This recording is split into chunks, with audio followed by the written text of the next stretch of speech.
Hi, welcome back to the channel. I'm Alex and these are my reading habits. So typically I'll be reading 3 books at the same time, which I know can sound like a lot. And it's a mixture of non-fiction and fiction, and it's a mixture also of English language books and books in a foreign language, because I do use reading as one of the main ways in which I learn a foreign language. But that's something that I think I want to dedicate its own video to, rather than rushing over it here. So at the moment, for these 3 books, I am reading English Social History by Trevelyan, which is, quite a heavy book. I'm reading Carry On Jeeves by P.G. Wodehouse, and I'm reading the first Harry Potter book in French. So for those 3 books that I'm reading concurrently, I will spend around 3.5 hours a day reading, probably a bit less than that. So I'll be reading about 2 hours and 45 minutes structured, and then before I go to bed, I'll read for an amount of time, basically until I get tired. So, that could be 10 minutes, could be 45 minutes, could be an hour. So that's why I say it's roughly around 3 hours, 3.5 hours. Obviously, not all at once. I break that up throughout the day, and I'll read in about 1 hour chunks. So when I first wake up, I'll read for an hour. Somewhere else throughout the day, I'll read for another hour. Somewhere else, I'll read for 45 minutes, and that 45 minutes will be in a language that isn't English. So at the moment, it will be in French. And then I will have the reading in the evening before I go to bed. Now, those 2-hour chunks of time, when I first get up and some throughout the rest of the day, will typically be non-fiction, but not necessarily. So it can vary, but at the moment my focus is on consider what I want to learn more about, and what I'm researching is English history. So I've got about 6 or 7 books of varying length on English history, and I am reading them all through. And that is my focus for the moment, is reading that. So let's say that those 2-hour topics, those 2-hour sections will be on a specific topic. So reading all of Hemingway's work, all of Tolstoy's, Orwell's, something like that. And I do this because really I use writing, and I suppose indirectly reading, as a source for income. So that's why I personally feel the need to dedicate so much time to it. And that is also why I have these research blocks and things that I want to look into and eventually turn into a piece of writing or a piece of content rather. Then the fiction book, in this case Carry On Jeeves, is what I will read in the evening before bed, because I don't typically like to read fiction in the evening. I think it can be, when I'm reading, when I'm researching, I want to think about what I'm reading. I want to allow my thoughts to sort of go. Whereas, in the evening when I'm sort of winding down, I just want to read something that I'll enjoy, a piece of fiction. Maybe I'll be rereading something just because I really enjoy the story. And that's sort of how I split that, and why I have these 2 different purposes in terms of these 2 different blocks of reading. Then, as I said, for the French reading, in this case, I'm using a book that I already know. I know the story. I don't have to be sort of thinking about that aspect when I'm reading. I can just focus on the vocabulary, the sentence structure, etc. Everything else that goes along with learning a language. And I'll do that for about 45 minutes a day, just to make sure that I have good practice within that language. So that's sort of the big picture view, and in terms of how I split up my reading. In terms of how I actually read, for the non-fiction books, I will typically read with a pen in hand. And that is so that I am really actively reading. I'm looking out for key pieces of information, something that stands out to me, and then when I highlight that, and I'll create a contents page at the beginning of the book. So I've only just started this English social history book, but for example, in the P.G. Wodehouse book, I have a contents page that I'm starting at the front. And that is basically anything that stood out to me that I thought was interesting, whether it's a well-written quote, an idea that I haven't thought of, something that relates to another piece of content that I'm doing, and I want to draw in something from that. Really, anything that stands out to me. That's what I'm looking for. I'm not actively looking. I'm just paying attention to what grabs me. So it's, yeah, kind of a passive process, but also quite an active process when it comes to reading. I won't do that at all when I'm reading in another language, because that is purely for the learning, the acquisition, at least at this stage. With greater proficiency, obviously, I will start to read it as I read an English book, and when it becomes more native to me. But at the moment, it is very much targeted towards acquisition of the language as opposed to of ideas, and in that manner. So that is how I make sure that I remember what I read, because I am highlighting the important things to me, and then I will review that later when I write about it. And really, that's why I started writing about what I'm reading, is so that I can have a better understanding and really develop the understanding of what I am reading and make sure that I retain it more so than I would if I just read it, put the book on the bookshelf, and then forget about it. Another way that I use the pen when I'm reading is if I notice that I'm drifting, that I'm not focusing on the words, and I keep sort of jumping back, having to reread sentences, I will trace. I will use the pen as a tracer and as a guide, so that I am, following each line and reading and paying attention as much as I can. I don't think necessarily that that's a habit that everyone should adopt. If you're reading, you're losing focus, perhaps that is a sign that you should switch to another activity, or that you just need to go to sleep, get some rest.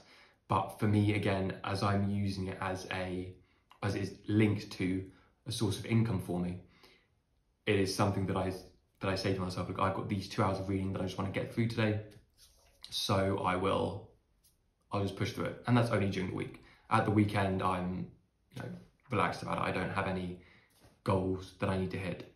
It's only during the week, as though it were a job, or as though it were a formal office job, let's say. With that amount of time dedicated to reading, and that I'll read at about a page a minute, depending on the book. So in terms of this book, that is what the pages are like.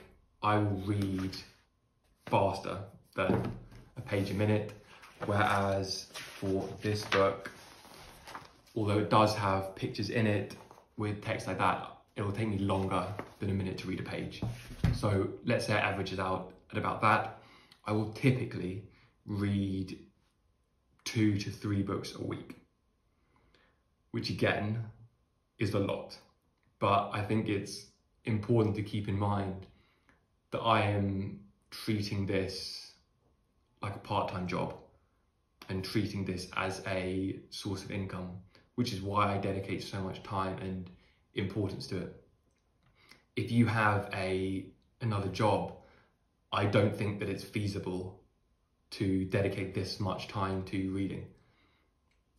I think an hour a day is perfectly sufficient to dedicate to that. So that's just something to keep in mind when I'm talking about this. This is coming from the position of someone who's made a decision to dedicate a significant amount of their time to reading and writing about what they read.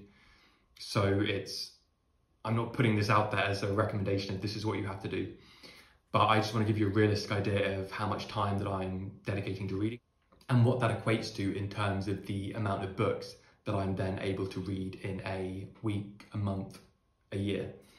So, if we're looking at about 2 to 3 books a week, then I'd say it usually comes out to about 12 books a month. So 144 in a year, roughly. So in terms of this year, I think I'm sitting around some like 70, 80 books. I don't know exactly, that I've read so far this year. On the non-fiction books that I typically read in blogs, and in this instance I said that I've had 7 books on English history, I will try to read them back to back, so all 7, so that I can really be focused on that issue. But the reason that I have a fiction book and a non-fiction book at the same time is because I really appreciate having that variety in what I'm reading. I want to be able to say, you know what, I'm not enjoying reading this at the moment, I'm gonna read more of this book instead. And the same thing as the whole, I've set aside these 7 books, let's say, for English history, that I want to read to research the topic. But if after I've read 3 books, I'm getting a bit, fed up and a bit bored of reading the same thing over and over again, I don't mind picking up a different book and saying, I'm going to read this and a different type of book until I get the passion or the interest back that I want to return to English history. And I think having this flexibility is important when it comes to reading. Reading for most people is a leisure activity, it's a pastime.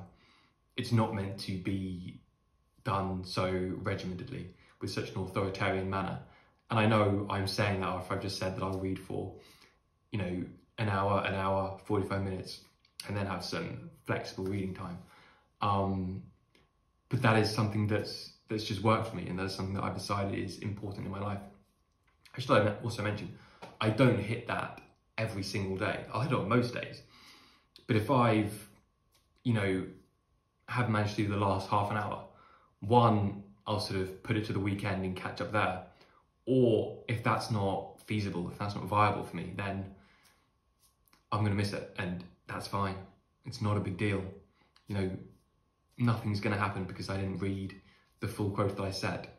It's a target. I want to hit it. I tried to hit it, but I'm not going to beat myself up over the fact that I didn't. We're all human. Things happen. Things come up in our lives, and we can't control that, and that's absolutely fine. There's nothing to be ashamed of or feel bad about that. Everyone's reading habits are contextualized to their life, and I think we should watch videos of people's reading habits, but also understand our own reading habits with that in mind, that this is what we can do within the context of our lives, within our framework, and that's it. That's all that we can, that's the best that we can do, and there's nothing wrong with that. I also want to say that I haven't always read in this manner. When I was younger, I was a huge reader. That was the main way that I would spend my time. That is until I found the joys of YouTube. But yeah, I've always been a massive reader. I've always read books, read them quickly. I would stay up well into the night because I'm just so engrossed in a book, and I just wanted to finish it and keep reading. That was how I spent most of my childhood. And then there was a time, I would say from